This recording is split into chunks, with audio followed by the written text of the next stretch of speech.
위대하신 예수님, 당신이 하신 일 때문에 우리가 이 자리에 있을 수 있습니다. 생명 되신 말씀을 사모하오니 주님 말씀하십시오. 종들이 먹고 살아나 주님을 따르겠습니다. 예수님 이름으로 기도합니다. 아멘.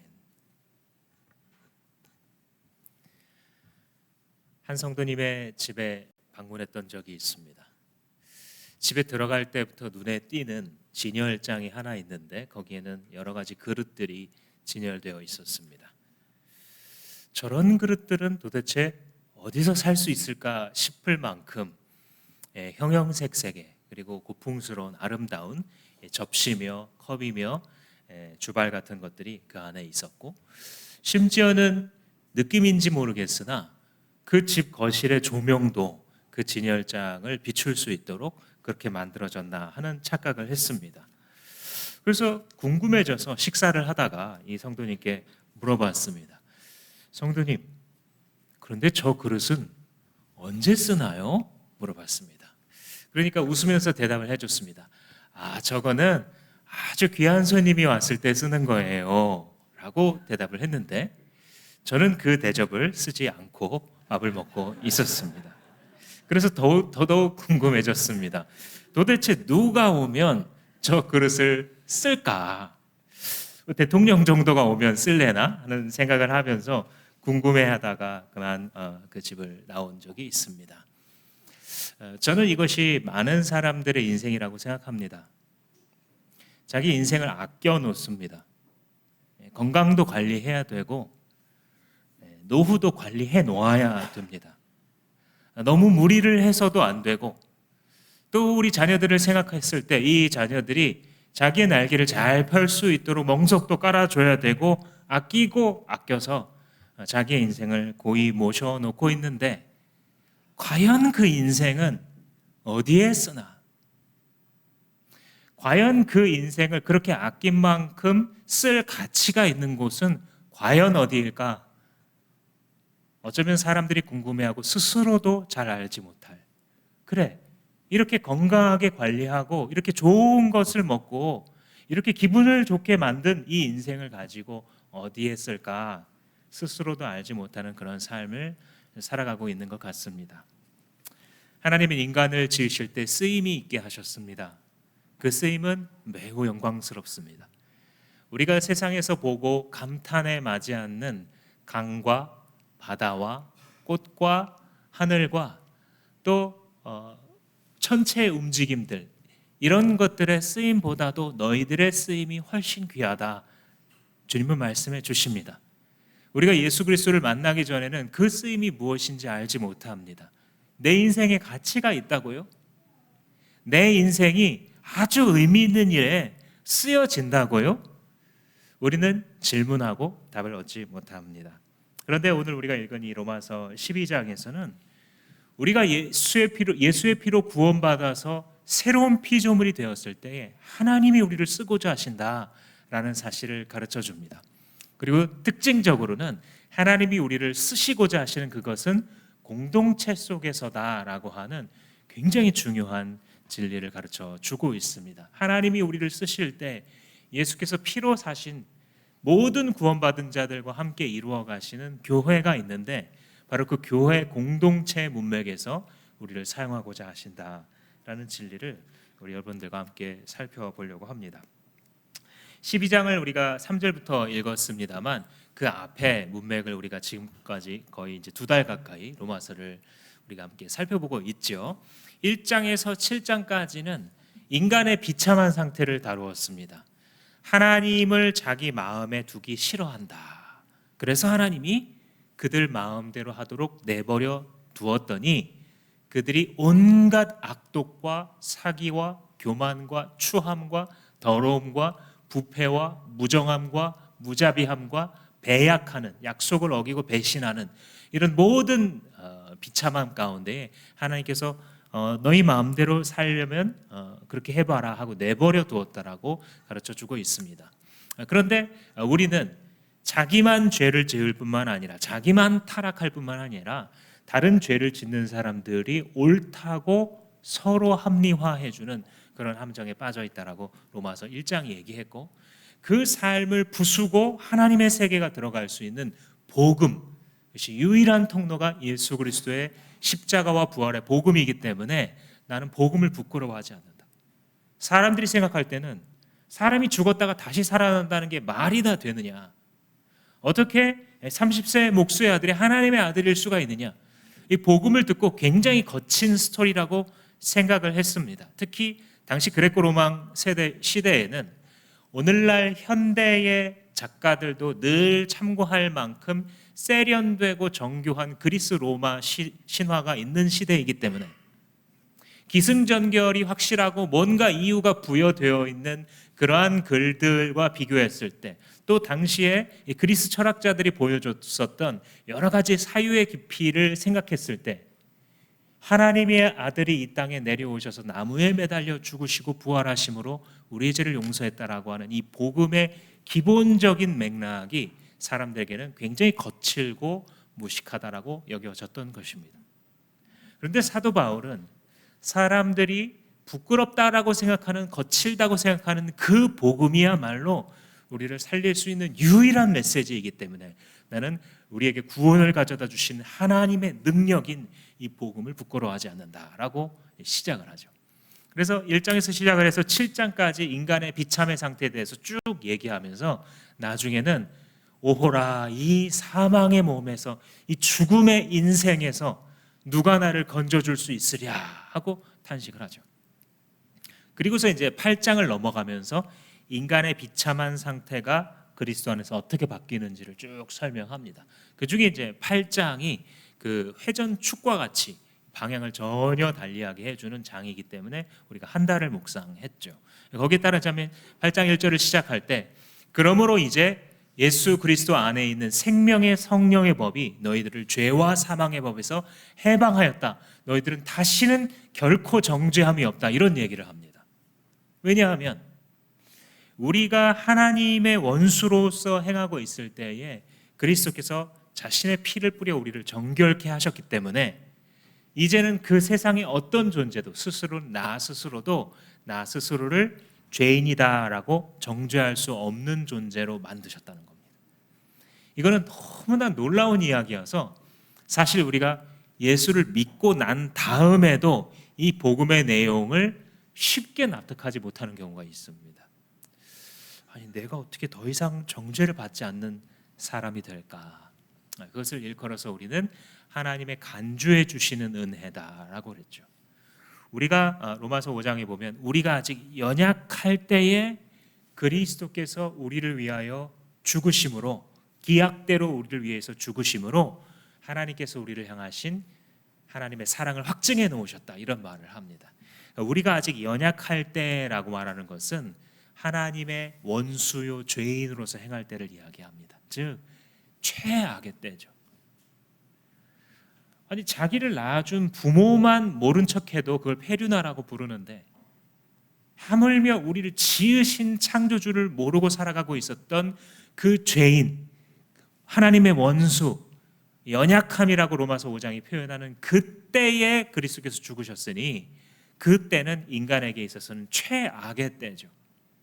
그런데 그 최악의 때는 또한 동시에 하나님의 최고의 때입니다. 그리스도께서 기약대로 죽으셨다라고 했을 때 그 기약은 제때라는 뜻이라 그랬죠. 그래서 우리를 부르시기에 합당하신 하나님의 측량할 수 없는 지혜로 만들어 놓으신 그 타이밍에 우리를 위해서 그리스도께서 죽으셨다라는 것입니다. 인간의 최악의 때와 하나님의 최고의 때가 바로 십자가의 때였고, 그리스도께서는 우리 죄인들 대신하여 그렇게 죽으심으로써 하나님이 우리를 얼마나 사랑하시는지 보여준 것입니다. 부모된 자들은 이걸 조금 더 깨달을 수 있는 위치에 있죠. 아니, 세상에 무슨 일을 위해서 자기 아들 죽으라고 내어줄 부모가 있겠습니까? 하나님으로서도 독생자 예수 그리스도를 내어주셨다라는 것은 최후 진술입니다. 내가 너희들을 사랑한다라고 하는, 하나님으로서도 그 이상 보여줄 수 없는 사랑의 표현이요, 그 이상 줄 것이 없는, 인간적으로 말하자면 목숨을 다하는 사랑이라는 것은 이런 것이구나. 그래서 우리한테도 목숨을 다하고 마음을 다한 사랑을 하나님이 기대하시는 것이며 그것을 기대하심이 너무나 마땅한 것이구나를 복음을 통해서 깨닫는 거죠. 그러니 이제 그 예수 그리스도의 피를 받고서 더 이상 정죄받지 않을 뿐만 아니라 죄를 용서해 주실 뿐만 아니라 우리에게 성령을 보내주셔서 우리를 자녀 삼으시지 않았습니까? 누구든지 하나님의 영으로 인도함을 받는 그들은 곧 하나님의 아들이라 주님 말씀하셨죠. 그래서 성령께서 우리 안에서 탄식하면서 우리가 기도할 수 없을 때에도 나를 대신하여 성령이 기도하시기 때문에 우리가 살아가는 모든 삶에서 하나님을 사랑하는 자, 그 뜻대로 부르심을 입은 자들은 살아가는 모든 삶이 합력하여 결국 선을 이룬다. 내가 볼 때는 굉장히 나쁜 일인 것 같은데, 내가 볼 때는 이 일은 별로 긍정적인 일이 아닌 것 같은데 그 일도 포함해서 내 인생의 가장 어두운 터널이라고 생각했었던 그 시간들조차도 포함해서 그리스도 안에서 선을 이루도록 보장되었다. 이게 복음의 가르침입니다. 그러므로 그런 하나님이, 자기 아들도 아끼지 아니하시고 내어주신 하나님이 나에게 선이 된다면 무엇을 아끼고 안 주시겠느냐?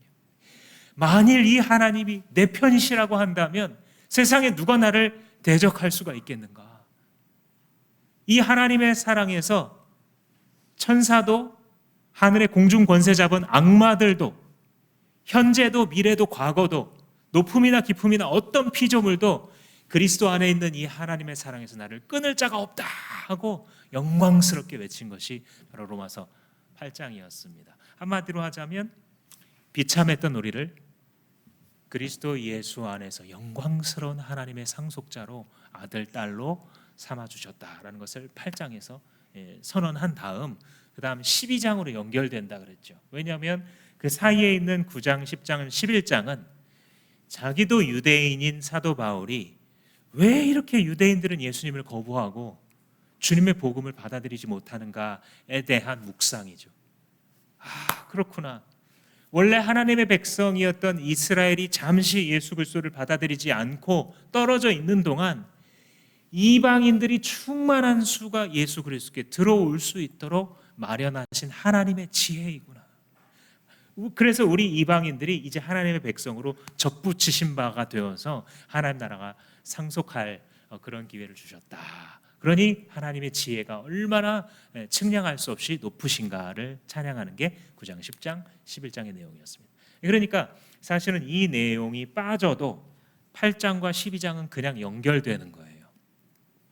우리가 그리스도 안에서 결코 정죄함이 없는 주님 나라의 상속자가 되었고 성령과 함께하며 그 사랑에서 끊이지 않는 자가 되었으므로, 이게 원리죠. 그러므로 너희들은 이제 이렇게 사는 게 당연하다 하고 생활의 적용을 시작하는 게 12장입니다. 그리고 그 중에서 지난번에 저랑 말씀을 여러분들 묵상하셨을 때에 1절과 2절을 중심으로 나눴습니다. 그 1절과 2절은 내가 하나님의 자비하심을 힘입어 권하는데 당신들의 몸을 산제사로 드리십시오.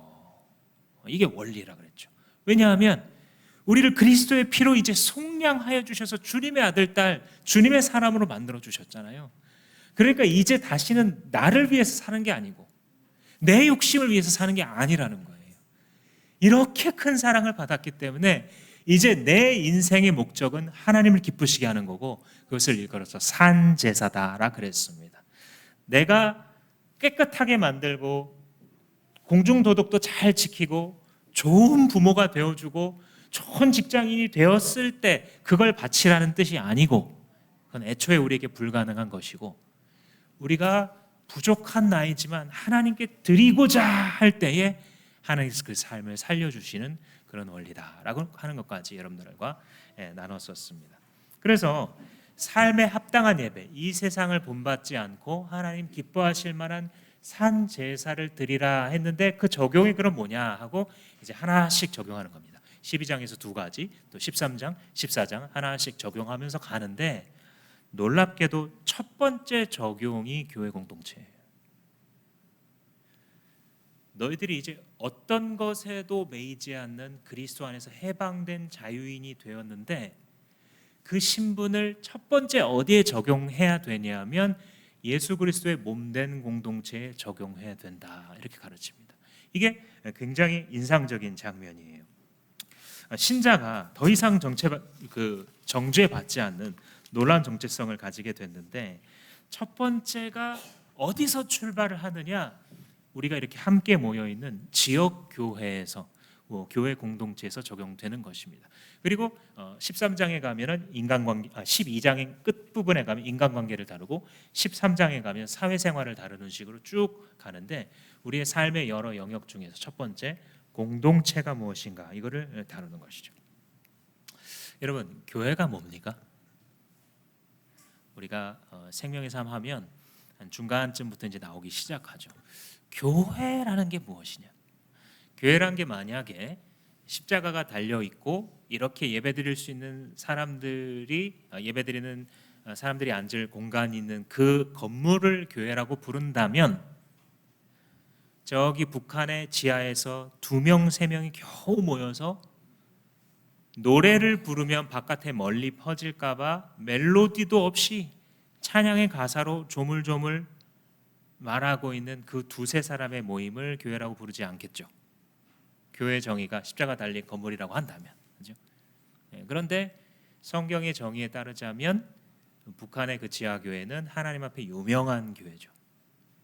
왜냐하면 교회라는 것은 사도 베드로가 마태복음 16장에서 고백했던 것처럼 주님은 그리스도이시고 살아계신 하나님의 아들이십니다라고 고백한 사람들의 모임이기 때문에, 쉽게 말하자면 예수님을 주인으로 모시고 살아가는 사람들의 모임인 거예요.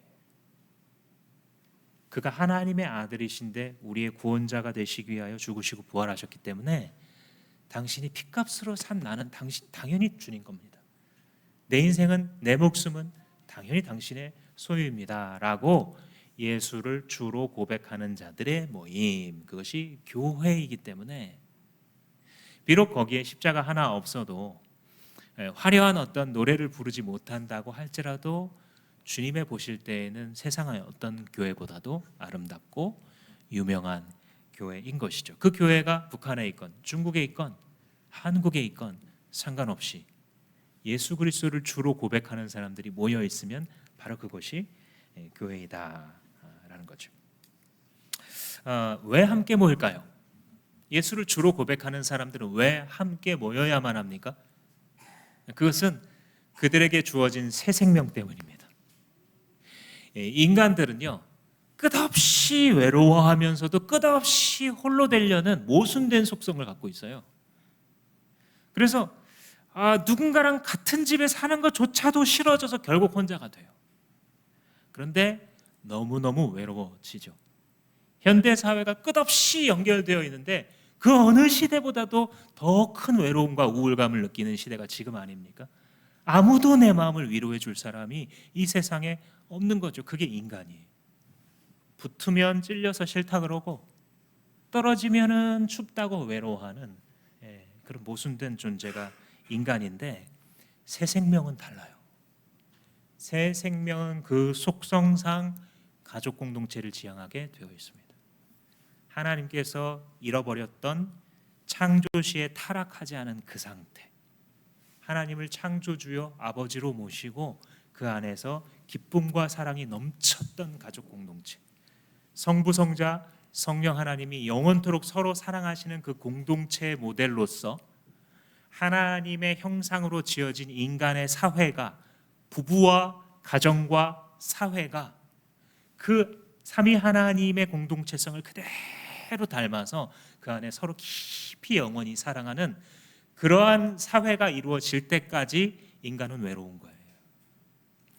만약에 이 세상을 살아가면서 단 한 번이라도, 정말 1년이라도 그런 공동체를 경험했다라고 한다면 우리는 참 복된 것이에요. 가족을 통해서건 교회 공동체를 통해서건, 그때 그 영혼이 그렇게도 만족스러운 이유는 우리의 영혼이 그리워 찾아가는 고향이 바로 하나님을 아버지로 모신 가족 공동체이기 때문이에요. 그래서 모여요. 교회는 그래서 모일 수밖에 없는 표징을 갖고 있습니다. 근데 함께 모이잖아요. 그러면 서로 간에 우리가 모인 이 관계를 어떻게 정의할 것이냐의 문제가 생깁니다. 우리는 서로 어떤 관계이며 서로에게 어떤 행동을 해야 마땅할 것인가? 우리가 함께 모인 이 가족 공동체는 어떻게 행하는 것이 아름답고 좋은 것인가의 문제가 생기고, 그 중에 하나의 핵심이 바로 은사입니다. 은사, 은혜로운 선물, gracious gift라는 뜻이죠. 이거는 뭐냐면 새 생명을 주신 주님께서 그 공동체 속에 속한 사람들한테 하나씩 뭔가를 나눠줘요. 물질을 나눠주는 건 아닙니다. 그런데 그 나눠준 장점 혹은 능력 혹은 조금 영적인 어떤 기질을 통해서 이 가족 공동체를 아름답게 만들어가요. 그러니까 은사의 목적은 공동체 세움이에요. 흔히 우리가 전통적인 교회관 속에서 실수했었던 게 이거예요. 은사를 개인의 소유로 생각하기 때문에 나중에 문제가 생깁니다. 예언하는 은사를 받았다, 병을 치유하는 은사를 받았다, 누구보다 깊게 기도하는 은사를 받았다, 그러면 사람이 그 은사를 가지고 자기가 교만해지는 데 사용하는 거예요. 내가 이런 걸 소유한 사람이고 자기가 막 통역을 하면 다른 사람 다 밑으로 봐요. 그 다음부터. 이건 은사가 무엇인지 잘 모르는 거죠. 은사는 처음부터 예수 그리스도의 가족 공동체, 그 몸된 공동체를 세우기 위해서 주신 것이지 개인의 소유나 개인의 유익을 위해서 주신 게 전혀 아닌 거죠.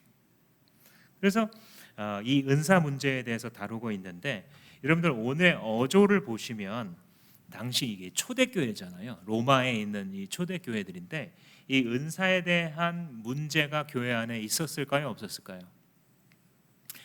있었기 때문에 이런 말을 하겠죠. 보시면 대충 읽어보시면 믿음의 분량대로 해라.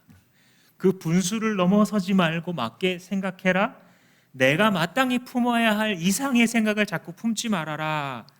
이런 말을 해요. 이 말로 봐서는 아마 2000년 전에 신약에 나타난 이 초대교회 공동체들도 이 은사를 개인적으로 생각하고 자기의 유익과 인정을 위해서 사용하는 사람들이 있었다. 그래서 교회 공동체를 어지럽히는 일들이 이때도 있었다라는 걸 알 수 있죠. 로마서만이 아니라 고린도서도 그렇고 여러 서신서들을 보면 아마도 거의 모든 지역 교회에서 한 번씩 나타나는 시험이구나라는 것을 알 수 있어요. 오늘의 이 사도 바울의 어조 중에 약하지 않아요. 강한 어조입니다. 너희들 내가 마땅히 생각해야 되는 그 선 이상으로 막 생각한다든지 자기 분수에 맞지 않게 생각하는 그런 일을 하지 말아라, 이렇게 이제 말을 하는데, 우리가 잘 쓰는 언어는 아니에요. 요즘 우리 말로 하면 이게 무슨 말 하는 거냐면요, 선 넘지 마, 이렇게 얘기하는 거예요. 하나님이 너희들 각자에게 주신 은사가 있는데 그것은 교회라고 하는 하나님의 가족 공동체를 아름답게 세워가기 위한 목적으로 준 거야. 그러니까 선 넘지 마. 하나님께서 주신 그 자리에 겸손하고 성실하게 머물러 있어라고 우리에게 가르쳐주고 있습니다. 이제 그렇지 않은 경우가 많았기 때문에 사도 바울이 이런 말을 하는데, 자기 유익을 위해서, 인정을 위해서 계속 사용하는 거예요. 제가 아는 한 공동체에 제가 밀접한 곳이었는데 이런 말을 들은 적이 있어요. 아니, 이 교회는 성가대를 이렇게 취급합니까? 이렇게 딱 말씀을 하시는 거예요. 이게 이제 배경이 뭐냐면요,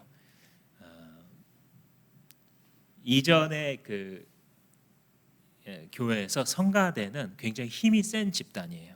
왜냐하면 매주 모여서 노래를 연습하잖아요. 근데 연습하다 보면 배고프잖아요. 그럼 밥을 같이 먹잖아요.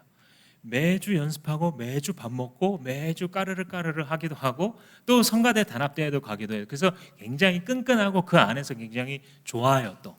근데 문제는 뭐냐면 교회 안에서 하나의 파워 집단이 되는 겁니다. 어느 정도까지 가자면요, 전통적인 교회 대부분의 교회에서는 성가대가 밀면 장로가 되고요, 성가대에 밑보이면 장로 선거 떨어집니다. 이 집단이 된 거예요.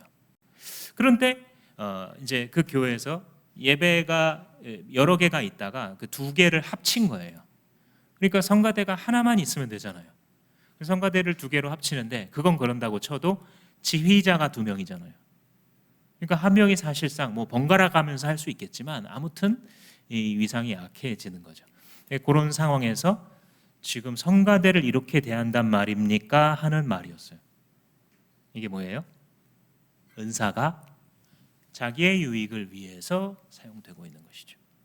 이 교회 안에서 하나님께서 맡기신 은사나 섬김의 그 직분이 공동체를 위해 예수의 몸이 이루고자 하는 그거를 위해서 내가 존재하는 것이 아니라 이런 은사가 나를 위해서 존재한다라고 잘못 배우고 가지고 있는 사상이 있기 때문에 이렇게 하는 거죠.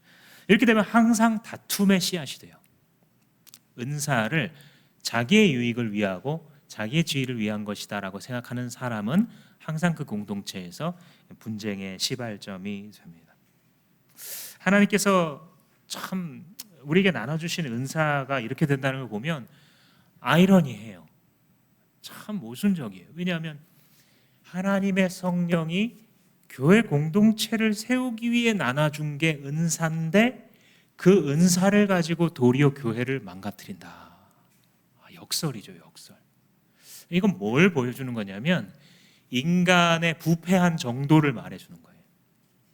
어떤 몇몇의 사람들이 나쁘다라는 게 아니고요. 성경이 말하는 인간이 전적으로 타락했다라고 말할 때에 그 타락의 부패의 정도가 정말 이 정도구나라는 것을 단적으로 보여주는 그런 겁니다.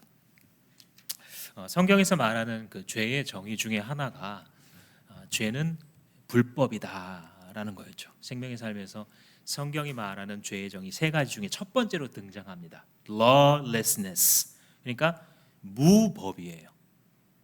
이게 죄다라고 얘기하는데 무법자로 많은 사람들이 살아가고 있는 거예요. 근데 이 무법자라는 것은 사실 법이 없는 게 아니고 자기가 법인 사람이에요. 자기가 기준이 되는 거예요. 그래서 이 무법자들이 함께 있어 보세요. 어떻게 해요? 서로 빵야 빵야 하면서 살아가는 거예요. 내가 맞아, 내가 맞아. 네가 틀려, 네가 틀려. 그래서 부부가 원래 사랑하겠다고 뭉쳐진 목적과 전혀 다른 경험을 하면서 살아가는 것이죠.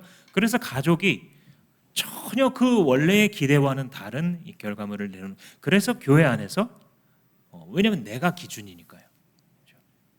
이게 죄의 속성이에요. 그래서 아니 남편이라면 이렇게 해야 되는 거 아니야? 누가 기준이에요? 자기가 기준이에요. 아빠라고 한다면 나한테 이 정도 해줬어야지. 그래야 내가 이 사회에서 자리를 잡지. 누가 기준이에요? 내가 기준이에요. 심지어 교회에 와서도 그럽니다. 교회라면 이래야지. 이렇게 말을 해요. 목사님이라면, 장로님이라면, 집사라면 이래야지. 근데 그 기준이 이 무법자들이 서로 다 달라요. 서로 빵야 하고 있으면 이게 이제 분열하는 교회의 모습입니다. 더 나아가서 하나님도 자기 기준으로 판단해요. 아니 하나님이 날 사랑한다며 그러면 지금 날 도와줘야지. 지금 필요할 때 돈을 줘야지. 이렇게 고생하게 만들어 하나님 선하지 않네. 누가 기준이에요? 내가 기준. 성경 막 읽으면서 이거 구약에 나타난 하나님 이거 너무 잔인하네. 이게 무슨 신이야? 나는 안 믿어. 누가 기준이에요? 내가 기준인 것이죠. 이게 바로 자기 자신이 법이 된 무법의 상태, 죄인의 정의이고 자기가 기준이 되었을 때에 하나님께 주신 은사마저도 섬기라고 주신 지위마저도 자기 자신을 드러내는 데 사용하게 되고 다른 사람을 세우지 못하는 결과를 낳게 되는 것이죠. 그래서 우리가 이 로마서를 이 12장을 읽으면서 배우게 되는 첫 번째 사실이 뭐냐면 하나님께서 은사를 나누어 주셔서 가족 공동체를 세워가시려는 목적을 가지고 계신 걸 보니 교회란 곳은 자기 주장을 하는 데가 아니구나라는 걸 깨닫는 거예요. 굉장히 중요한 적용입니다. 한번 우리 기억을 위해서 한번 따라해 볼까요? 교회는 자기 주장을 하는 데가 아니다. 이거를 우리 모두가 공유하고 있으면 정말 행복한 교회 될 수 있어요. 교회는 자기 주장을 관철시키는 곳이 아니에요. 저의 경험으로도 진짜 좋은 공동체의 특징이 뭐냐면 자기 주장이 받아들여지지 않아도 괜찮은 곳. 아무런 관심이 없어서 주장도 안 한다는 게 아니에요. 각자의 생각을 얘기하죠. 부부가 각자의 생각을 얘기해요. 교회가 함께 모인 지체들이 각자의 이게 주님의 뜻이 아니겠느냐 얘기를 해요. 그러나 같이 상의한 결과 자기의 주장이 거절되어도 괜찮아요. 왜냐하면 이 교회는 주님의 뜻대로 가야 되는 것이니까. 주님이 주님의 교회를 주님의 목적을 위해서 사용하는 것이니까. 이런 교회가 행복하고 서로 사랑하는 공동체가 될 수 있는 거예요. 그래서 교회는 자기 주장을 하는 곳이 아니구나. 그리고 은사라는 것은 자기의 유익과 이름을 위해서 사용하는 것이 아니구나라는 것을 알게 돼요. 그래서 또 한 가지 적용이 뭐냐면 철저하게 겸손해져요. 은사를 받으면 받을수록 나한테 이걸 왜 맡기셨지? 여러분 갑자기 꽁돈이 한 10만 원 생기면 기분이 좋아요. 그죠? 야, 이거 갖고 뭐 할까? 그래서 뭐 옷을 살 수도 있고 뭐 그동안 뭐 보지 못했던 영화를 가족들이랑 보러 갈 수도 있어요. 근데 꽁돈이 너무 크게 생기잖아요. 그러면 덜컥 겁이 생겨요. 꽁돈이 갑자기 1,000억 이렇게 생기면 사람들이 아무 느낌이 안 듭니다. 이게 너무 어마어마한 거기 때문에. 이게 은사를 받는 사람들의 태도예요.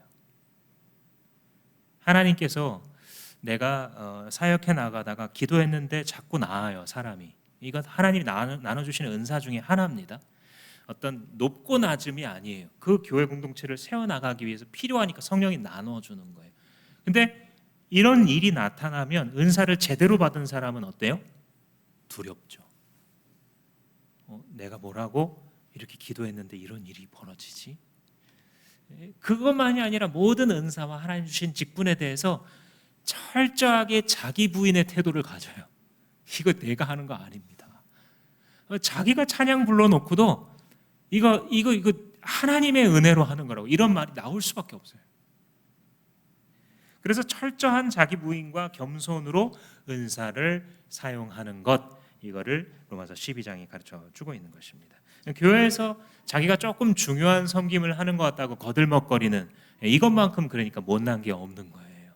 우리가 하는 모든 섬김이 주님께서 필요로 하셔서 나눠준 것들이다라는 것을 기억해야 되는 거죠. 그래서 은사나 직분은 자기 자격을 보여주는 게 아닙니다.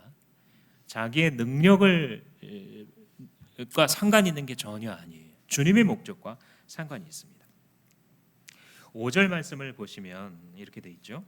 이와 같이 우리도 여럿이지만 그리스도 안에서 한 몸을 이루고 있으며 각 사람은 서로 지체입니다 라는 말을 해요. 서로가 지체다 이런 말을 하죠. 사실 한글에서 자주 쓰는 표현은 아닙니다. 지체라는 말을. 우리는 신체 기관 뭐 이런 말을 보통 써요. 몸의 일부라는 거죠. 근데 그 몸의 일부를 한 사람 한 사람이 이루고 있다는 거예요. 우리 한 사람 한 사람이 신체 기관인 거예요. 근데 그 신체 기관들은 뭘 위해서 존재해요? 우리의 머리카락과 우리의 손톱과 우리의 발가락들은 뭘 위해서 존재해요? 손톱이 손톱을 위해서 존재하는 게 아니고 몸을 위해서 존재하는 거예요. 그죠? 그러니까 하나님께서 우리를 지체다, 주의 교회 지체다라고 부를 때에는 내가 나를 위해서 존재하는 게 아니고 여기 계신 이분들을 위해서 내가 존재하는 거구나. 되시겠죠? 이게 교회론입니다. 성경적인 교회론. 그래서 이게 의미하는 바는 뭐냐면 자기를 주장할 수 없어요. 왜냐하면 자기의 존재 목적이 자기가 아니거든요. 새 생명을 얻은 사람들은 예수님의 공동체 안으로 들어오게 된다 그랬죠. 속성상. 그러면 이제 자기의 존재 목적이 자기가 아니에요. 내 존재 목적이 당신이 되는 거예요. 이제부터. 그래서 이 교회 존재 목적을 제대로 깨달으면 가정도 회복돼요. 그 다음에. 왜냐하면 가정의 문제를 한마디로 줄이려면 나 좀 위해달라거든요. 이게 가정의 문제예요. 근데 내가 당신을 위해 존재합니다라는 것을 어떤 설득과 자기 연마를 통해서 되는 게 아니라 성령이 확신케 하거든요. 새 생명을 준 사람들한테는 내가 존재하는 것은 너 때문이었네. 이걸 이제 깨닫고 나면 예수 그리스도께서 원하시는 그런 상태의 말과 생각과 관계를 해나갈 줄 아는 법을 배워요. 그래서 사람이 멋있어지기 시작해요. 주님께 복종할수록. 그래서 이제 공동체가 세워지게 되는데, 그래서 이제 이 사람은 뭘 보냐면 조화를 봐요. 그 다음부터 내가 이 몸을 위해서 존재하는 거구나라고 생각하니까 전체 몸을 볼 줄 알게 됩니다. 만약에 여러분들의 위장이 이런다고 한번 생각해 보세요. 내 목적은 소화시키는 거야. 그러니 소화액을 많이 흘려보내야 돼. 하고 소화액을 막 쏴요, 위가. 근데 음식을 먹지도 않았어, 나는 사실. 그럼 어떻게 됩니까? 뭐 어떻게 되긴요, 아프죠. 막 역류성 식도염 걸리고 막 난리가 나죠. 여기 먹지도 않았는데 막 계속 위액만. 내가 할 일은 소화액을 내뿜는 거야, 그죠? 내가 할 일은 장을 막 움직여서 아무 음식도 없는데 그러면 배가 아파요, 그죠? 우리가 어떤 은사가 주어졌다, 어떤 섬김의 자리가 주어졌다고 해서 전체를 보지 않고 내가 맡은 일에 충성하며 이런 분들이 가끔 있어요. 주로 온몸이 아프죠, 그러면. 그래서 진짜 은사를 받았다라는 것은 몸의 조화를 보면서 그 몸의 필요 속에서 내 할 일을 하는 거예요, 그죠? 그러면 음식이 들어오면 소화를 시키는 거고요, 음식이 없을 때 기다리고 있는 거예요. 그러나 어디 가지 않아요. 거기 대기하고 있죠. 왜? 곧 내가 섬겨야 될 필요가 찾아오니까, 그죠? 그래서 몸의 지체다라고 하는 것은 전체의 조화를 보면서 가는 것이고, 따라서 우리 한 사람 한 사람이 진짜 구원받은 예수님의 몸의 지체라고 한다면 혼자 살 수 없어요. 독립적으로 행복할 수 없어요, 그죠? 만약에 이 저의 검지 손가락이 혼자 있는 게 편하니까, 그죠? 막 이렇게 괜히 관절에 붙어 있고 팔에 붙어 있어서 내가 원하지도 않는데 이리저리 움직이는 게 기분이 나빠서 혼자 독립하는 순간 어떻게 돼요? 더 이상 살아있지 않은 거예요. 참된 신자는 교회를 떠나서는 생명이 없는 겁니다. 이게 1세기부터 논쟁이 있었던 얘기예요. 교회가 무엇이냐, 교회 지체가 무엇이냐. 그리고 옛날부터 잘못된 대답을 하는 사람들이 참 많았어요. 사실 기독교를 제외한 모든 종교는 나와 신의 1:1 관계만 있어요. 혹은 나와 어떤 자연, 나와 운명의 1:1 관계만 따져요. 다른 건 다 소용없다고 얘기해요. 그래서 내가 자꾸 이런데 이 집착하는 것을 다 없애고 나서 다른 데에 집착하지 않으면 내가 나 스스로 열반에 이루어서 나의 구원을 이루어서 이런 식으로 자기 스스로의 종교의 대부분, 자기 혼자 도를 잘 닦으면 돼요. 근데 기독교는요, 처음부터 공동체예요. 그냥 처음부터 예수의 몸이라 너가 그 몸된 교회를 떠나서는 너에게는 생명이 있지 않아 라는 것을 가르쳐 줍니다. 얼마 전에 이 팬데믹이 한창일 때 굉장히 존경받는 유명한 한 목사님이 이런 얘기를 하신 적이 있어요. 여러분, 이것은 오히려 기회입니다. 내가 다시 목회를 한다고 한다면 나는 온라인 목회를 하겠습니다. 예배당이 없어도 괜찮고 예산이 없어도 괜찮으니 얼마나 좋습니까? 이 온라인 상에 있는 그 신자들 대상으로 해서 저는 얼마나 많은 사역을 할 수 있는 그런 교회가 나타날 거라고 봅니다 라고 말했어요. 잘못된 교회론입니다. 그분이 아무리 존경받고 훌륭한 분이어도 성경과 다른 얘기를 하셨기 때문에 제가 바로 분별을 하고 주변 사람들과 나눈 적이 있습니다. 저분이 저것만큼은 잘못 짚으셨다. 물론 온라인을 사용해서라도 누군가에게 복음을 전하고 만날 수 없었던 그 시대에 보조적으로 그 만남, 그 오프라인으로 만나는 그 미팅을 할 수 없을 그때에 보조적 사용을 하는 것은 굉장히 지혜의 영역에 속하겠지만 그게 본질적 목회고 그게 본질적 교회의 모습이다라고 말한다면 지금 우리가 읽은 이 로마서 12장이 다 부정되는 거예요. 우리는 교회의 지체다라고 말할 때 예수님이 이 땅에 온라인으로 내려오신 게 아니거든요. 육체로 내려오셨어요.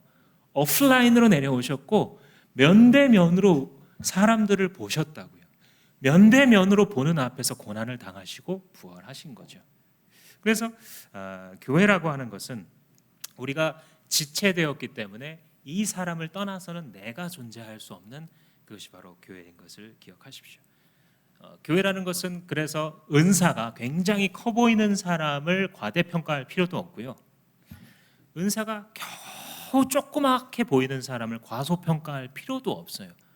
그것은 마치 신체에서 작은 기관이라고 해가지고 막 과소평가하고 좀 큰 기관이라고 해서 과대평가하는 이런 거랑 똑같은 거예요. 그럴 필요가 전혀 없다. 진짜 중요한 게 뭐냐면 여러분들을 지금 이 공동체 안에 두셨다라는 거예요. 지역 교회 공동체 안에, 그리고 특별히 우리는 목장을 본질적 교회의 모습으로 보죠. 소그룹 공동체를. 그 목장 안에 한 멤버로서, 한 지체로서 두셨다. 이게 정말 놀라운 사실이에요. 그리고 나의 쓰임이 있다는 거예요. 내가 내 건강을 관리해서 뭐 하느냐? 주의 몸된 지체들을 위해서 내 건강 사용하는 거예요. 내가 충분한 잉여 자금을 확보해서 그걸로 뭐 하느냐? 몸된 공동체 내에서 이 몸이 하고자 하는 그 일을 위해서 사용한다는 것이죠. 어떤 분들은 그래요. 목사님, 저는 은사가 하나도 없어요. 저는 뭐 노래를 특출나게 하는 것도 아니고 기도를 잘하는 것도 아니고 뭐 그렇다고 뭐 여기저기 또 아프고 해가지고 몸으로 때울 수도 없고 저는 은사가 하나도 없는 것 같아요. 이런 말을 하실 때 이게 오해인 이유는 무엇이냐면, 그런 경우에는 은사를 어떻게 정의하고 있는 거냐면 남들보다 뛰어난 능력, 이렇게 정의하고 있는 거거든요. 그러니까 남들과 비교할 때 노래도 나보다 잘하는 사람이 있고 동계산도 나보다 잘하는 사람이 있고 기도도 나보다, 그러니까 자기는 은사가 없다, 이렇게 얘기하는 거예요. 이거는 상대주의예요. 누군가와 비교하는 신앙생활입니다. 은사란 나에게 주신 그 능력이, 그 영적인 기질이 지금 내가 속해 있는 목장과 교회 공동체를 위해서 필요한 거예요. 탁월하냐 아니냐는 여기서 질문 사항이 아니에요. 그냥 이것을 통해 내가 있는 이곳이 더 아름다워지고 조화로워질 수 있다면 그걸 누가 주신 거예요? 성령께서 나눠주신 겁니다. 그래서 어떤 분들은 또 이제 그런 얘기예요. 목사님, 이런 속 썩이는 사람은 정말 어떻게 봐야 되나요? 뭐 모든 지체가 하나도 불필요한 것이 없다고 얘기했는데 저는 솔직히 현실에서는 이 사람 없었으면 좋겠습니다. 이런 얘기를 하기도 해요. 그죠? 또 부모된 입장에서 봤을 때는 막 너무 속삭이는 자식이 있으면 도대체 무슨 귀중한 게 있냐 하고 마음이 아파하기도 하죠. 속썩이는 사람, 속썩이는 지체, 도대체 무슨 필요가 있냐? 그 사람 때문에 기도하게 돼요. 그렇지 않으면 게으른 내가 주님 앞에 무릎 꿇지 않거든요. 자꾸 어떤 방법으로 해보려고 그래요. 이렇게 대화해서 안 되면 이렇게 대화해서 해보려고 그러고요. 이런 방법으로 안 되는 것 같으면 좀 또 다른 방법을 막 써보려고 그래요. 근데 이게 다 막히거든요. 그러면 그제서야 하나님, 내가 한 사람도 설득하지 못하는 이런 사람이 무슨 리더입니까? 한 사람도 나를 따라오게 만들 수 없는 사람이 도대체 무슨 사역을 할 수 있겠습니까? 하고 하나님 앞에 항복하게 돼요. 근데 그거야말로 교회에 필요한 거죠. 그거야말로 그 공동체에 꼭 필요한 우리의 모습이에요. 어느 교회에 한 목자님이 계세요. 이분이 이제 목자 되기 전에 세상에서 일도 잘하고 인정받고 그런 성공적인 인생, 우리가 흔히 말하는 그런 분이에요. 근데 이제 교회 와서 예수 믿고 구원받고 또 목자까지 되신 거예요. 그래서 이제 목자가 될 때 얼마나 막 영광스럽습니까? 하나님이 날 써주셨구나, 영혼 구원하는데 나를 쓰시겠구나. 근데 이제 웬걸 목장이 시작됐는데 그 목장에서 그 목장 식구 한 명이 자기를 안 따라오는 거예요. 좀 이렇게 하자 그러는데 안 따라줘요. 자기가 열심히 해보고자 하는데도 이런 분위기가 나지 않는 거예요. 그래서 나중에 이제 좌절하면서 그 교회 목사님을 찾아간 거예요. 목사님, 내가 대단한 사람인 줄 알았는데 한 명도 변화 못 시키던데요. 내가 이런데 목사님은 어떠세요? 이렇게 물어보더래요. 알게 되는 거죠.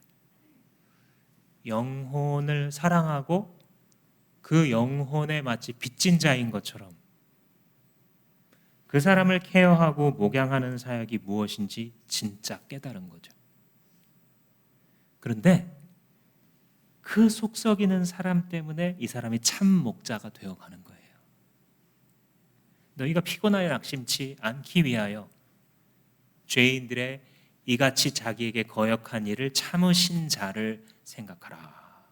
히브리서 말씀에 얘기하죠. 하물며 예수님한테도 이렇게 말을 안 들었는데, 그죠? 선한 일을 하고 영혼들을 케어하는 사역을 하다가 쉽게 낙심치 말고 예수님을 보면서 다시 힘을 얻어라 해주시는 말씀이거든요. 그래서 우리가 봤을 때는 저 사람이 속썩이고 문제인 것 같은데 그 사람 때문에 내가 엎드리게 되니 얼마나 필요한 사람이었는가 깨닫게 되죠. 내 자식이 내가 원하는 대로 안 가니 내가 속상해서 할 게 주님 앞에 무릎 꿇을 수밖에 없게 되었으니 이 자식이 얼마나 귀해요, 그죠? 그래서 고린도전서에서 말하기를 약한 지체가 도리어 요긴하고 하고 말하게 되는 것입니다. 우리가 이제 그리스도의 몸이다라는 말을 하는데 4절과 5절을 다시 한번 보시면 4절과 5절을 같이 한번 읽어볼까요? 시작. 한 몸에 많은 지체가 있으나 그 지체들이 다 같은 일을 하는 것이 아닙니다. 이와 같이 우리도 여럿이지만 그리스도 안에서 한 몸을 이루고 있으며 각 사람은 서로 지체입니다 라고 얘기했죠. 그러니까 교회 공동체 안에 유기적인 연합체로 우리가 있는 거예요. 근데 그 유기적인 연합체 속에서 각자에게 맡겨주시는 고유한 일들이 있고 이걸 독립적으로 행사하는 것이 아니다. 하나님 앞에서 한 몸으로서 해야 된다라고 그랬는데, 자 이제 여기서 중요한 질문은 뭐냐면 그러면 몸은 누가 통제하나요? 우리가 서로에게 지체가 되고 서로를 세워주고 한 몸이 되는 거 좋아요, 맞습니다. 그게 성경의 가르침이에요. 근데 로마서에서 전제로 숨어 있는 거 한 가지가 있어요. 그러면 누가 이 몸을 이끕니까? 무엇의 뜻대로 움직여요? 몸은 머리의 뜻대로 움직이죠. 머리가 명하는 대로 몸이 움직일 때 그것을 건강한 인간이다라고 보게 되죠. 머리가 원하는데 몸이 움직이지 않게 되면 문제가 있다, 병이 있다. 우리는 그렇게 말을 하게 되는 거죠.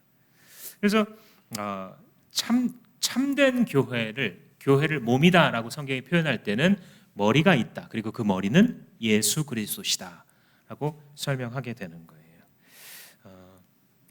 여러분 목회자는요 교회 머리가 아닙니다.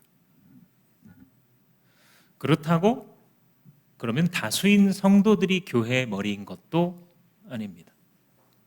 우리가 이제 여러 가지 그 현재 사회에 익숙하기 때문에 성도들 다수의 뜻이 마치 교회의 선인 것처럼 생각하는데 그것도 아니에요. 그리고 교회가 능력을 잃고 망가지는 단골 손님 그 두 가지가 바로 그 두 가지예요. 교회의 머리는 목회자도 아니고 그렇다고 성도들도 아니고 오직 예수 그리스도예요. 그게 이 로마서가 가르치는 교회론입니다. 예수님의 뜻이 관철되면 좋은 교회예요. 예수님이 이쪽으로 가려고 했는데 이쪽으로 가지면 좋은 교회인 겁니다. 예수님이 물건을 들었다가 내려놓고 싶었을 때 들었다가 내려지는 교회면 그 교회는 능력 있고 좋은 교회가 되는 것이죠. 헨리 루이스 게릭이라고 하는 미국의 전설적인 야구 선수가 있습니다. 강타자인데 지금 오타니 쇼헤이 선수가 50 홈런, 50 도루를 넘었다 그래서 지난주에 시끌시끌 했지 않습니까? 근데 아마 그 정도는 최소한 됐을 텐데 이분이 5년 동안 40 홈런을 쳤어요.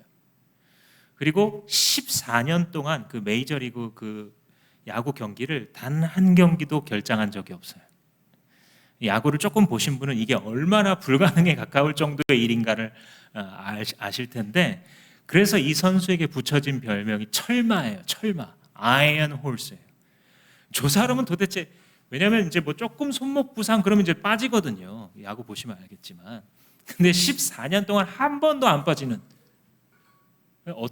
근데 어느 날 경기를 하고 있는데 평범한 볼이 나오는데 이분이 이걸 잡으려고 했는데 볼을 놓친 거예요.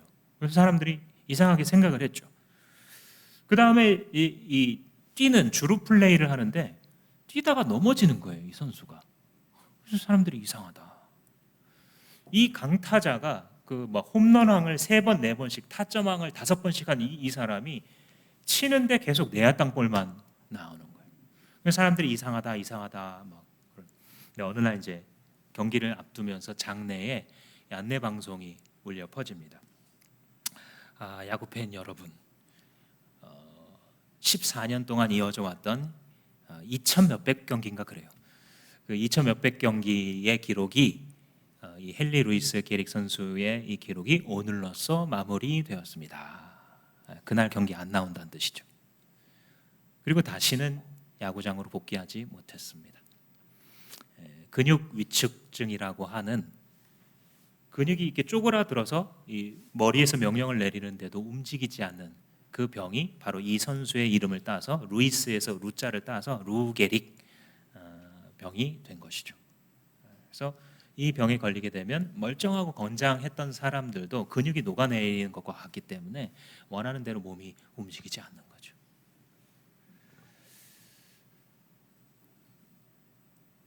저는 언젠가 현대 교회들이 바로 이 모습이 아닌가 생각하다가 왈칵 울음이 나온 적이 있습니다.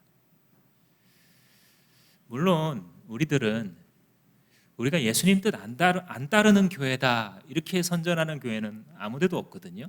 우리는 전부 다 예수님을 위해서 그 복음을 위해서 살아간다 생각하는데 정말 우리 스스로의 모습을 주님 앞에서 겸손하게 돌아본다면 정말 교회들이 남이 아니에요. 우리들이 예수님이 원하는 교회를 하고 있을까?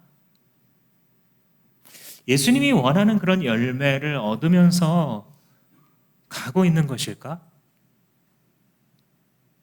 절대로 그렇다고 답할 수 없는 그것들을 우리는 많이 봐요. 머리가 시키는데 몸이 따로 노는 거예요. 이 루게릭 선수가 그렇게 강타자인데 자기 머리로는 세게 휘둘러서 공을 넘기고 싶은데 배트 들기조차도 힘든 거예요. 공을 잡으라고 명령을 하는데 이 손가락의 근육이 이렇게 수축이 되지 않는 거예요. 주님께서 하고 싶으신 일, 그거는 성경에 매우 명백해요. 40일 금식 기도하면서 예수님의 뜻을 알아야 되는 거 아니거든요. 그렇게 중요한 것을 어떻게 거기에 맡기셨겠어요? 이미 기록해 놓으셨어요. 그것도 결정적인 순간마다 여러 번 반복해서 말씀해 놓으셨어요. 마태복음 28장에 있는 것처럼 하늘과 땅의 모든 권세를 내게 주셨으니 그러므로 너희는 가서 모든 민족을 제자로 삼아 아버지와 아들과 성령의 이름으로 세례를 주고 내가 너희에게 분부한 모든 것을 가르쳐 지키게 하라. 내가 세상 끝날까지 이 사역을 하도록 너희와 항상 함께 하겠다라고 말씀하셨어요. 이거 한마디로 요약하면 뭐냐면 제자 만들라는 거예요. 이 세상의 법칙을 따라 사는 세상의 종들로 살아가는 심판받을 수밖에 없는 사람들에게 그 사람이 같은 민족이건 다른 민족이건 상관없이 할 수만 있으면 나아가서 영혼을 구원하여 예수 제자 만들어라. 이게 예수님의 꿈이에요. 이게 예수님의 꿈이니까 이게 교회 존재 목적이에요. 그게 머리가 원하는 바잖아요. 머리가 제일 원하는 거 영혼 구원하여 제자 삼는 거잖아요. 그러면 교회의 존재 목적은 뭐예요? 영혼이 구원되는 거예요. 제자가 자꾸 만들어지는 거예요.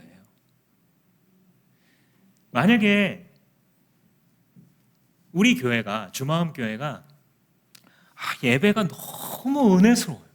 막 오는 사람마다 막 감동을 받고 막 눈물을 흘리고 막 말씀도 막 너무 좋아요. 그런데 영혼 구원은 안 이루어져요. 예수님의 제자가 아니었다가 예수님의 제자가 되는, 예수님을 사랑하고 그의 뜻이 이거구나, 거기에 막 자기 삶을 드리는, 산제사로 드리는 이런 일은 안 벌어져요. 근데 예배는 굉장히 감동적이에요. 뭐라고 부르면 좋을까요? 교회가 아니기 때문에 주마음 집회소 뭐 이렇게 부르면 돼요. 아주 감동적인 예배 드리는 주마음 집회소. 그죠?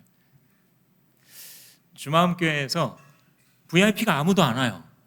어떤 목장도 VIP에 관심 없어요. 예를 들면. 그래서 아무도 구원받는 일이 안 벌어지는데 대신에 주마음교회의 특장점은 엄청나게 어려운 사람 많이 도와줘요. 가정입니다. 가정. 그래서 막 주변에 있는 미혼모부터 해서 막 고아, 막 아프리카에 있는 사람들 막 엄청난 헌금이 쏟아져 들어와가지고 막 수백억씩 막 구제를 해요. 근데 제자는 안 만들어져요. 그럼 뭐라고 부르면 좋을까요? 교회라고 붙일 수는 없으니까 주마음, 기독 사랑의 다리 뭐 이런 식으로, 그죠? 기독 구호 단체, 그 조롱하는 게 아니라 그런 일을 하는 단체예요. 그 단체는, 그죠? 근데 교회는 아니에요. 교회라는 이름을 붙일 수 있으려면 교회의 머리 되신 분이 좋아하는 걸 해야 돼요. 그분의 목적을 따라가야 돼요. 그분의 꿈이 자기 꿈이 되어야 돼요. 그런 사람들이 모여서 맨날 그 얘기하고 있어야 돼요. 그래야 그것을 교회라고 부를 수 있어요. 세상 사람들이 봤을 때 저 사람들은 뭔데 저게 저렇게 다르지? 하고 목장에 와 봤을 때 그 안에서 삶의 형태가 전혀 다른데도 불구하고 같은 예수님의 식탁 공동체를 이루고 있는 모습을 보면서 한번 충격을 받아요. 이미 체험하신 목장들이 있죠. 저도 직접 체험한 바입니다. 이분들이 어떻게 여기 이렇게 모여 있을까? 나이가 같기를 하나, 막 나이가 막 최대 60살씩 차이가 나요. 이 목장 식구들이 성별도 다르고 이 사회적인 어떤 직위도 달라요. 근데 예수님 원래 그걸 꿈꿨거든요. 예수님이 이 땅에 내려오셔서 공생의 사역을 12만 명 목회 사역으로 하실 수도 있었어요. 그게 그분의 뜻이었다면 그분이 만약에 대중 설교를 전문 사역을 했다고 생각해 보세요. 아마 지구가 경천동지했을 겁니다. 그렇잖아요. 근데 예수님이 그걸 택하지 않았고요. 대중 설교도 가끔 했어요. 산상 설교 이런 건데 되게 드물어요. 생각보다. 대부분 이렇게 몇몇 사람들이 있는 자리에서 했고요. 핵심은 뭐였냐면 12제자단이었어요. 그런데 그 안에는 열혈당원 시몬이라는 사람이 있었어요. 독립운동가예요. 외세의 침입을 물리치고 우리의 자력으로 이 나라를 구원하자. 시몬이라는 제자가 있었고 또 다른 한편으로는 세리마테가 있었어요. 우리로 말하자면 친일파랑 독립운동가가 한 목장에 있는 거예요. 그런데 예수의 식탁 공동체에 와서 같이 밥을 먹고 삶을 나누고 같이 기도하고 거기서 찬양하고 있는데 자기들이 목숨처럼 여겼던 이 정치적 이념이 소용없어진 거예요. 주님과 함께 밥 먹다 보니까 주님의 비전이 이런 것과 비교할 수 없이 아름다워요. 그래서 예수의 꿈이 자기의 꿈으로 그냥 입력이 되는 거예요. 그리고 주님은 12만 명, 120만 명씩 목회하면서 하는 게 아니고 같이 밥을 먹으며 서로가 서로의 얼굴을 보고 심지어는 단점까지도 조금 있으면 다 알게 되는, 정말 감추고 싶은데 결국 들키고야 마는, 우리 부부 사이에 문제 있는데 결국 그냥 목장에서 그게 튀어나올 수밖에 없는, 그런데 이상하게 도망치지만 않으면 예수의 식탁 공동체에서 같이 교제하고 있으면 그런 가정이 회복되고 그런 삶이 회복되고 삶의 소망이 없었던 사람들이 새로운 삶의 희망을 갖게 되고 예수 그리스도 안에서 내 인생이 다 망쳤다고 생각했는데 거기서 내 삶의 의미를 진정으로 발견하게 되는, 그리고 그런 제자들이 많아지면 그런 집단이 자꾸 승수번식을 해서 제자가 또 다른 제자를 낳는, 마치 생물학적으로 한 부부가 또 다른 생명의 세대들을 낳아가는 것처럼 한 공동체가 또 다른 공동체를 낳아가는 유기적인 비전, 그 방식으로 주 예수께서 사역하셨어요. 그러니 여러분들 이 로마서의 교회의 비전을 읽을 때 반드시 놓치지 말아야 되는 것은 가족 공동체의 문맥이에요. 가족 공동체의 문맥. 생명의 삶에서 배우는 것처럼 이 로마서 우리가 12장을 다뤘습니다만 16장에 가보면 브리스길라와 아굴라와 그의 집에 있는 교회에 문안하라 그렇거든요. 그러니까 집에 있었어요, 교회가. 로마 교회라는 것은 그냥 총칭이었었던 거예요. 브리스글라 집에만 교회가 있었느냐? 아니요. 그 밑에 읽어가다 보면 14절, 15절에 교회가 2개 더 나와요. 어떤 5명의 지도자와 함께 있는 형제들에게 문안하라. 그것도 집에서 모이는 교회. 그 다음에 어떤 자매들 이름 말하면서 거기 모이는 교회에 문안하라. 이것도 교회예요. 로마서만 그랬느냐? 아니요. 골로새서를 읽어보면 거기에 2개의 교회가 등장하는데 그 중에 하나는 여성 지도자였어요. 눈바라고 하는 여인의 집에 있는 교회에 문안하라 그래요. 가정집에서 모인 거예요. 빌레몬서를 읽어봐도 도망친 오네시모라고 하는 이 하인을 사도 바울이 데리고 있으면서 다시 돌려보내요. 가서 네 주인에게 순종하라. 그러면서 그 주인인 빌레몬에게 편지를 보내요. 빌레몬과 그 집에서 모이는 그 집에 있는 교회에 문안한다 그러면서 빌레몬의 집에도 교회가 있었던 거예요. 현대 교회 사가들은 오랫동안 이걸 어떻게 해석했냐면 당시엔 원시적인 시기였기 때문에 전문 예배당도 없고 그냥 가정집에서 모일 수밖에 없었으니까 그렇게 했었던 거지, 지금처럼 굉장히 효율적으로 와서 이렇게 탁 예배 드리고 좋은 말씀 듣고 탁 가는 신앙생활이 조금 더 어드밴스된 거다, 조금 더 발전된 거다, 이렇게 생각했어요. 근데 큰 코 다친 건 뭐냐면 공동체성을 잃어버렸어요. 현대의 교회는. 이게 왜 그러냐면 예배당의 역사만 봐도 이걸 추적할 수 있는데, 우리가 생각하는 이렇게 막 100명씩 1000명씩 심지어 10,000명씩 들어갈 수 있는 이 예배당이 생긴 지는 초대교회가 한참 지나가야 생깁니다. 아주 빠른 몇 가지 예외를 제외하고서는 1세기, 2세기, 3세기까지도 가정집의 방이 조금씩 커져요. 왠지 아시겠죠? 목장 모임을 해야 되기 때문에 최소한 한 10명 이렇게 들어오려면 방이 하나는 커야 되는 거예요. 그래서 방의 양식이 좀 달라요. 이 발굴되는 걸 보면. 그중에 부잣집은 굉장히 큰 집을 갖고 있습니다. 수십 명 들어올 수 있는. 그러나 몇백 명은 절대 아니에요. 몇백 명 들어가는 건 이제 언제부터 나오냐면 313년에 콘스탄티누스 대제가 기독교를 더 이상 핍박하지 말자 하고 기독교를 공인해줘요. 그 다음부터 생깁니다. 5세기, 6세기, 7세기를 지나가면서부터 큰 예배당이 생기기 시작하고 중세가 가기 시작하면 어마어마한 규모의 예배당이 들어서죠. 그래서 여러분들이 유럽 여행을 가보면 보통 무슨 대성당 이렇게 써 있습니다.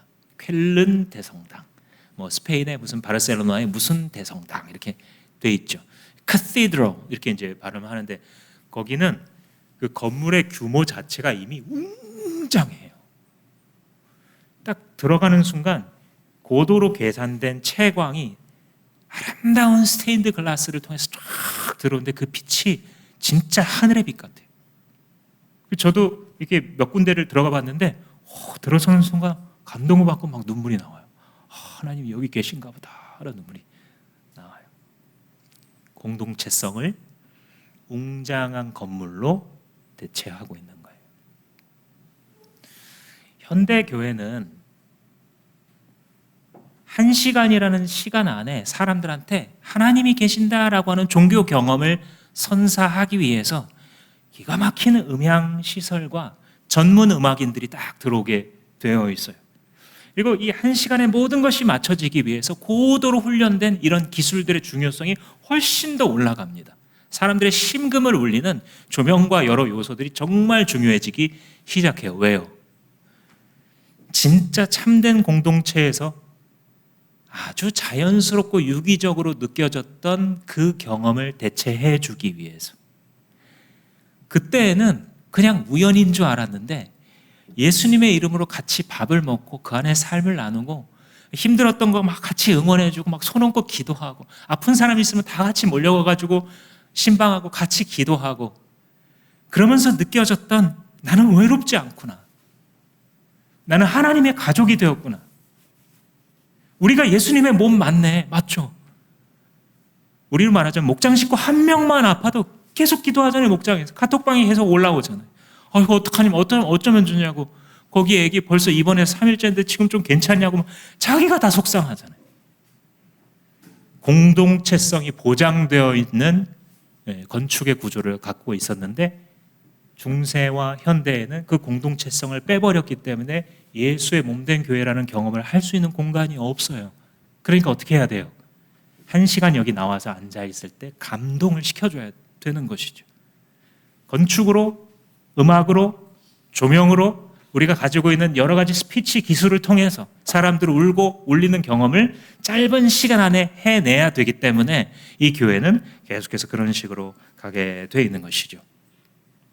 그러나 이제 우리가 가정교회 운동을 하면서 다시 깨닫는 바는 무엇이냐면 예수님은 처음부터 공동체를 원하셨구나라는 거예요. 그 문맥에서 여러분들 이 로마서 12장과 앞으로 나오는 여러 뒤에 나왔던 13장, 14장의 이 사회적인 적용들을 읽으실 수 있었으면 좋겠습니다. 내 앞에 있는 지체예요, 여러분. 멀리 있는 사람이 아니고 내 목장 식구들이 내 사랑의 대상인 거예요. 사랑은 언제나 오래 참고 온유하며 다투지 않는, 그게 그냥 불특정 다수를 대상으로 내가 연말을 하는 그런 신앙이 아니고 내 앞에 있는 목장 식구가 처음에 마음에 안 드는데 오랫동안 그를 참아주는 거예요. 추상적인 신앙이 아니라 구체적인 내 눈앞에 있는 사람들을 사랑하는 그런 신앙, 그리고 그 사람들을 세워줄 수 있을 때 내가 어떻게 하면 이분들을 세워줄 수 있을까, 이게 바로 우리에게 주신 은사와 공동체성인 것입니다. 사랑하는 주마함교회 성도 여러분, 하나님은 이미 여러분들에게 교회를 허락하셨습니다. 그 교회 안에서 여러분들이 할 일이 있습니다. 목장에서, 교회에서 지체로 살아가는, 그래서 주님 앞에 쓰임받는 영광을 누리시기를 주님의 이름으로 축원합니다. 다 같이 자리에서 일어나셔서